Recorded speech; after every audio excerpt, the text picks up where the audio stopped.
హోంశాఖకు సంబంధించినటువంటి రెండు చుట్టాలైతే ఈరోజు సామాన్యులకు ఎంత అన్యాయం జరుగుతుంది అనేటటువంటిది ప్రత్యక్షంగా ఈరోజు తెలంగాణ రాష్ట్రంలో బండి సంజయ్ కుమారుడు బండి భగీరథ విషయంలో చూస్తా ఉన్నాం. ఒక మైనర్ బాలిక నాకు అన్యాయం జరిగింది అనేసి అన్నా కూడా కనీసం పట్టించుకునేటటువంటి హోంశాఖ పోలీసులు ఈరోజు రాష్ట్రంలో లేనటువంటి పరిస్థితి. నిన్న జరిగినటువంటి మోడీ గారి సభలో వాళ్ళ తల్లిదండ్రులు మేము ఆత్మహత్య చేసుకుంటాము అంటే తప్ప కనీసం కేసు పెట్టలేనటువంటి పరిస్థితిలో ఈరోజు పోలీసులు ఉన్నారు అనేసి అంటేనే ముఖ్యమంత్రి ఆధ్వర్యంలో ఉన్నటువంటి హోంశాఖ ఎంతలా పనిచేస్తుందో మనకు తెలుస్తా ఉంది. ఈరోజు పోక్సో అంటే అతి తీవ్రమైనటువంటి చట్టం. ఒక మైనర్ బాలికకు అన్యాయం జరుగుతుంది అనేసి తన స్టేట్మెంట్ ఇవ్వగానే వెంటనే సెక్షన్లు ఫైల్ చేసేసి కనీసం బెయిల్ రానటువంటి సెక్షన్లు ఫైల్ చేసి 24 గంటల లోపల అరెస్ట్ చేయాల్సినటువంటి బాధ్యత ఈరోజు పోలీసులది. అలాంటిది ఈరోజు 72 గంటలు గడుస్తున్నా కూడా ఎవరు నిందితుడు అనేసి తెలుస్తున్నా కూడా మెజిస్ట్రేట్ ముందు ఈ రోజు వరకు వాళ్ళని అక్కడ ప్రవేశపెట్టింది లేదు, రిమైండ్ చేసింది లేదు.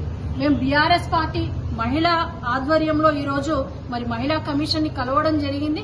మేము ఒకటే డిమాండ్ చేస్తా ఉన్నాం, ఏదైతే మైనర్ బాలికకు అన్యాయం జరిగిందో తక్షణమే పోలీస్ శాఖ వారు సదరు బండి సంజయ్ గారి కుమారుడు బండి భగీరథని అరెస్ట్ చేసి వెంటనే మెజిస్ట్రేట్ ముందు పొందుపరచాలి. అలాగే మరి కేంద్ర హోంశాఖ దేశంలో రాష్ట్రంలో ఉండేటటువంటి ప్రజల మాన ప్రాణ హక్కుల్ని కాపాడాల్సినటువంటి ఒక బాధ్యతాయుతమైనటువంటి పదవిలో ఉన్నటువంటి వ్యక్తి మరి దీనికి బాధ్యత వహిస్తూ వెంటనే రాజీనామా చేయాలని కూడా డిమాండ్ చేస్తా ఉన్నాము.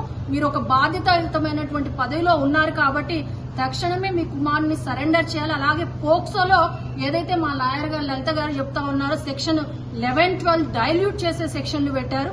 మేము మరి తీవ్రమైనటువంటి చట్టం, ఒక బాలికకు అన్యాయం జరిగినప్పుడు లైంగిక మరి వేధింపులకు గురైనప్పుడు మరి సెక్షన్ 7, 8 ప్రకారము చాలా తీవ్రమైనటువంటి చట్టం ఇది. బాలికల అలాగే మైనర్ బాలికలకు సంరక్షణ కల్పించే విధంగా బాలికలకు సంరక్షణ కల్పించే విధంగా చేసినటువంటి చట్టాన్ని కూడా ఈరోజు రాష్ట్ర కేంద్ర ప్రభుత్వాలు కలిసి డైల్యూట్ చేసే కార్యక్రమం చేస్తా ఉన్నాయి.